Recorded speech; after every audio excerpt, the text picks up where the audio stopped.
बिस्मिल्लाहिर्रहमानिर्रहीम। अस्सलाम वालेकुम स्टूडेंट्स, आज का जो हमारा लेक्चर है, इस लेक्चर में हम सेकेंड ईयर के फाइनल एग्जाम की डेट शीट के बारे में बात करेंगे और हम देखेंगे कि नाइन्थ क्लास के पेपर जैसे ही ख़त्म होते हैं तो सेकेंड ईयर के पेपर किन तरीकों शुरू हो सकते हैं और कौन से पेपर कौन सी तरीकों होंगे और उन पेपर्स में कितनी छुट्टियां होंगी ताकि हम अपनी प्रिपरेशन को उस मुताबिक तैयार कर सकें ताकि हम फाइनल एग्जाम में अच्छा स्कोर हासिल कर सकें। तो चलते हैं वाइट बोर्ड पर। आज का जो हमारा लेक्चर है, इस लेक्चर में हम सेकेंड ईयर जो से फाइनल एग्जाम है जो 2026 में होंगे, इनकी डेट शीट के बारे में बात करेंगे और ख़ास तौर पर जो से साइंस सब्जेक्ट्स के स्टूडेंट्स हैं इनकी डेट शीट के बारे में बात करेंगे। मैं आपको बता दूं कि नाइन्थ क्लास के जो से पेपर हैं, आपको पता है कि वाइस लॉर्ड बोर्ड ने फाइनल डेट शीट जारी कर दी हुई है। सबसे पहले 10th क्लास के पेपर हैं, उसके बाद 9th क्लास के पेपर हैं और 9th क्लास के पेपर जो से हैं वो 8 मई तक है, यानी कि 8 मई को उनका क्या है, लास्ट पेपर है। तो इसका मतलब है 8 मई के फौरन बाद किस क्लास के पेपर शुरू हो जाएंगे, सेकेंड ईयर के शुरू हो जाएंगे। तो ये मैंने एक एक्सपेक्टेड डेट शीट बनाई है और उम्मीद है कि इसी डेट शीट के मुताबिक वाइस लॉर्ड बोर्ड भी डेट शीट जारी करेगा और इन्हीं तारीख के राउंड अबाउट आपके पेपर होंगे। तो आप ये डेट शीट एक दफा देख लें और इसी मुताबिक अपनी तैयारी करें ताकि आप अच्छे स्कोर हासिल कर सकें।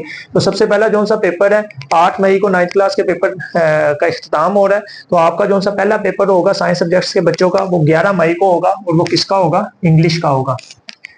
और 11 मई को दिन कौन सा होगा, पीर वाले दिन। तो इसका मतलब है आप मेंटली तौर पर, जहनी तौर पर तैयार रहें कि 11 मई को आपका किस किताब का पेपर होने जा रहा है, इंग्लिश का पेपर होने जा रहा है और तब दिन कौन सा होगा, पीर का दिन होगा। इसके बाद आपको मंगल की छुट्टी होगी और 13 तारीख को बुध वाले दिन आपका कौन सा पेपर होगा, जो इंजीनियरिंग वाले हैं उनका मैथ का होगा, जो मेडिकल वाले हैं उनका कौन सा होगा, बायोलॉजी का होगा। तो इसका मतलब है मैथ और बायोलॉजी में आपको कितनी छुट्टियां होंगी, एक हॉलीडे होगी, एक छुट्टी होगी। इसके बाद 14 की आपको छुट्टी होगी। 15 तारीख को, 15 मई को जुमे वाले दिन आपका कौन सा पेपर होगा, इस्लामियात का पेपर होगा। तो इसका मतलब है इस्लामियात के पेपर में भी आपको एक छुट्टी होगी क्योंकि जुमे का दिन शॉर्ट होता है, तो इसलिए शॉर्ट पेपर होगा कौन सा, इस्लामियात का। इसके बाद आपको 16 हफ्ता 17 इतवार, ये दो छुट्टियां होगी और 18 तारीख को, 18 मई को 5वें महीने, इस साल के 5वें महीने के 18 तारीख को जो कि पीर का दिन बनता है, इस तारीख को आपको कौन सा पेपर होगा, केमिस्ट्री का पेपर होगा।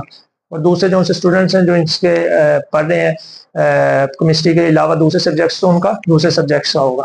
इसके बाद 20 मई को, 19 को आपकी छुट्टी होगी और बुध वाले दिन 20 मई को आपका कौन सा पेपर होगा, उर्दू का पेपर होगा, उर्दू का एग्जाम होगा।